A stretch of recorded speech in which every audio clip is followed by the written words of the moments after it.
नमस्कार, मिथिला मंच न्यूज में आपका स्वागत है। मैं मनोज और हम बता दें जो विश्लेषण कर रहे हैं। मिथिला मंच न्यूज ने पहले ही कहा था कि जो चुनाव का रेशियो जा रहा पहले 4 थे, लेकिन धीरे धीरे आप हमारा कल का जो अपडेट खबर देखेंगे सुबह में हमने कह दिया था कि धर्मशिला गुप्ता और अंजुम आरा में भी रहेगी शिकत। ये नहीं, हम बता दें पहले ही याद कीजिएगा, डब्बू खां को इस बात का एहसास हो गया था कि जाते जाते उनका टक्कर सीधा धर्मशिला गुप्ता से ही होगा। उनके आश्वासन, उनके स्टेटमेंट के बाद से धर्मशिला गुप्ता का ग्राफ धीरे धीरे ऊपर बढ़ने लगा था और ये हो गया कि आज धर्मशिला गुप्ता अंजुम आरा के साथ है। लेकिन हम बता दें अभी भी जाति धर्म पर वोट बटे हैं। इसके अलावा दरभंगा और लहरियासराय, दरभंगा के अगर वार्ड 1 से लेकर 10 तक देखे तो जो सीमा कुमारी उसका भी वोट अधिक मिल गया, जबकि लोग उम्मीद कम कर रहे थे।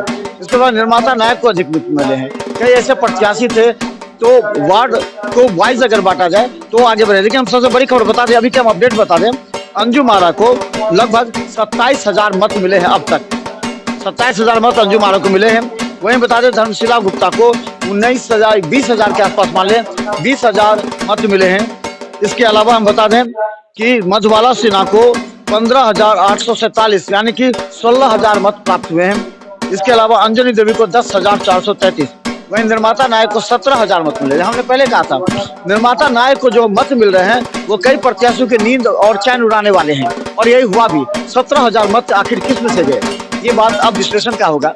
लेकिन हम बता दें कि अभी जो स्थिति है, करीब 7,000 मत से धर्मशिला गुप्ता से आगे चल रहे हैं अंजुम आरा। वहीं अब आपको बता दें डिप्टी मेयर में जो स्थिति वही है। नाजिया हसन के बारे में पहले कहा जाता था वो एकमात्र सीधा उभरेगी, क्योंकि उस डब्बू खां के वोट में सेंधमारी हो सकती है, लेकिन नाजिया हसन के वोट में सेंधमारी नहीं होगी। तो 27,596 यानी 28,000 के आसपास नाजिया हसन को अब तक मिले हैं।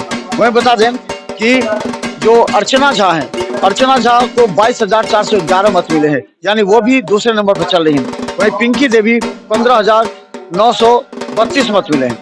तो इस तरह अगर कहें तो विश्लेषण भी वही हुआ, यानी कि दोनों सीट जो है वो अंजुम आरा और नाजिया हसन की तरफ जा रही है। लेकिन हम पहले बता दिए थे आपको पहले ही कि आखिर बड़े भाई छोटे भाई की खेल में बड़े भाई आगे बढ़ते हुए जा रहे हैं। यानी कि अगर खुलकर हम नाम बोले तो सांसद के प्रतिनिधि माने जाते थे, सांसद का आशीर्वाद जिनको प्राप्त हुआ था धर्मशिला गुप्ता, और फिर हम कहें कि अर्चना झा को यानी बालेंदु झा को, तो दोनों आगे बढ़ रहे हैं। वहीं दूसरी तरफ अगर बता दें कि छोटे भाई का जो था, जो यानी कि अगर संजय सरावगी की बात करें तो संजय सरावगी के कह जाते थे अंजनी देवी यानी कि अर्जुन सैनी, और इधर कहे अंकुर गुप्ता, आशा देवी, दोनों पीछे चल रहे हैं। तो क्या इस बार बड़े भाई की चली, यानी फिर कहें, या फिर बीजेपी का एक संकेत आया था, एक संदेश आया था कि बीजेपी के घोषित उम्मीदवार अर्चना झा और धर्मशिला गुप्ता है। इसे ग्राफ बढ़ा और अचानक दूसरे नंबर पर धर्मशिला गुप्ता पहुंच गई। चले हम आपको लगातार अपडेट दिखाएंगे। देखते रहिए मिथिला मंच न्यूज, यूट्यूब में भी सब्सक्राइब किया। धन्यवाद।